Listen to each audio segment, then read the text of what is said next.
producción, transporte y distribución. Desde los ríos y los embalses, el agua se transporta mediante tuberías a las plantas de tratamiento. En las plantas de tratamiento se modifica la calidad del agua, para que pueda ser consumida sin riesgos para la salud. Desde las plantas de tratamiento, el agua se transporta a las viviendas mediante una red de tuberías de hormigón conocida como red de distribución. El agua se almacena en los depósitos de agua que abastecen las poblaciones y se sitúan en los puntos más altos. No obstante, ocurre a veces que la presión de servicio de la red de distribución puede ser excesivamente grande en los pisos más bajos. Para ello, se colocan válvulas reductoras de presión, o demasiado baja en los pisos altos. Para ello es necesaria la instalación de grupos de presión que aumentan la presión del agua para que pueda salir por el grifo. El punto por el que unimos nuestra vivienda a la red de distribución es la acometida, y a partir de este momento entramos en la instalación de fontanería. Al entrar en la vivienda, lo primero que nos encontramos es el contador, que se establece como límite entre la instalación de la vivienda y la red de la empresa abastecedora.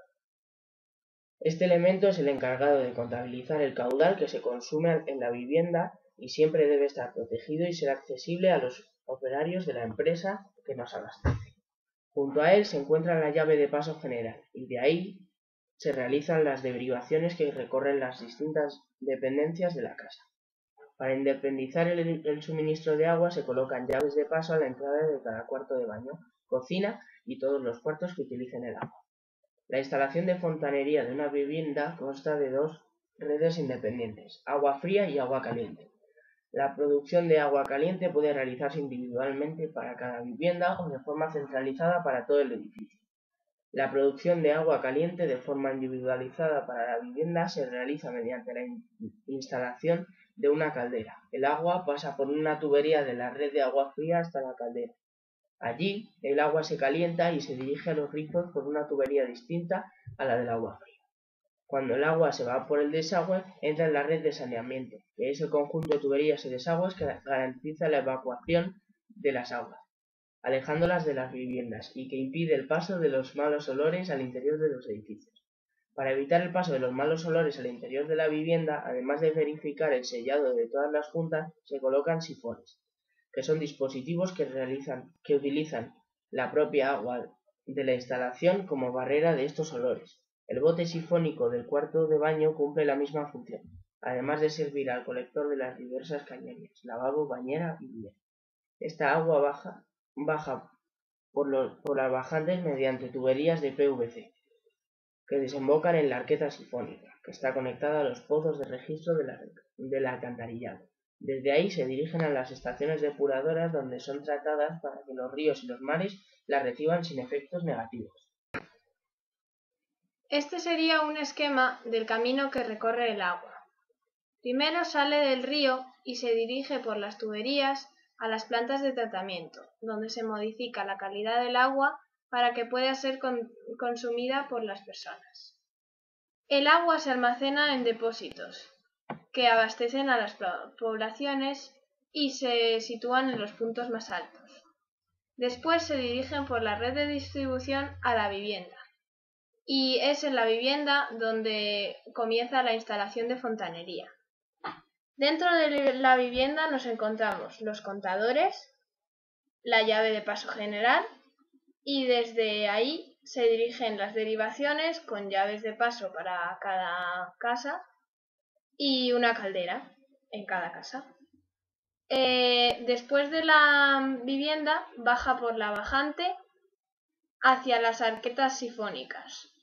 Después sigue hasta los pozos de registro, después hacia las estaciones depuradoras, donde se mejora otra vez la calidad del agua para evitar que llegue con desechos al río, y después desde las estaciones depuradoras vuelve al río. El periodo desde que sale de la vivienda hasta que llega al río se llama red de saneamiento. Elementos característicos de la red. El contador, que pertenece a la compañía y sirve para saber cuánta agua gastamos. Las válvulas de corte, que son llaves que controlan el flujo del agua por las tuberías. y hay una llave de paso general y en cada vivienda hay otra llave de paso. Tuberías. Suelen ser de PVC, que es un tipo de plástico, y tienen distintos diámetros dependiendo del caudal del agua. El grifo es el principal elemento para proporcionar agua de consumo. La cisterna almacena el agua para su uso posterior en el inodoro.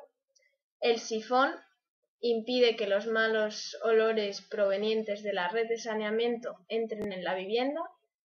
El bote sifónico cumple la misma función que el sifón y además sirve de colector de las diversas cañerías, es decir, las del lavabo, las de la bañera, las del bidé. El desagüe es donde se recoge el agua usada que va a parar al alcantarillado. La caldera, que sirve para calentar el agua a través de combustibles gaseosos, y en lugar de una caldera también puede haber otros elementos que calienten el agua, como calentadores o termos eléctricos o los calentadores solares. El contador se establece como límite entre la instalación de la vivienda y la red de la empresa abastecedora. Nos permite conocer el agua que hemos gastado en metros cúbicos. Antiguamente, en un piso, cada vivienda tenía su propio contador, pero actualmente el contador suele estar en la entrada del piso, junto a la llave de paso general. Esto se hace para evitar que cuando un operario tenga que revisar el contador tengamos que estar en casa. Para comprobar el funcionamiento del contador, lo que se puede hacer es dejar el grifo abierto y comprobar que la aguja roja o bien la cifra roja en los contadores sin aguja avanza hacia los números superiores.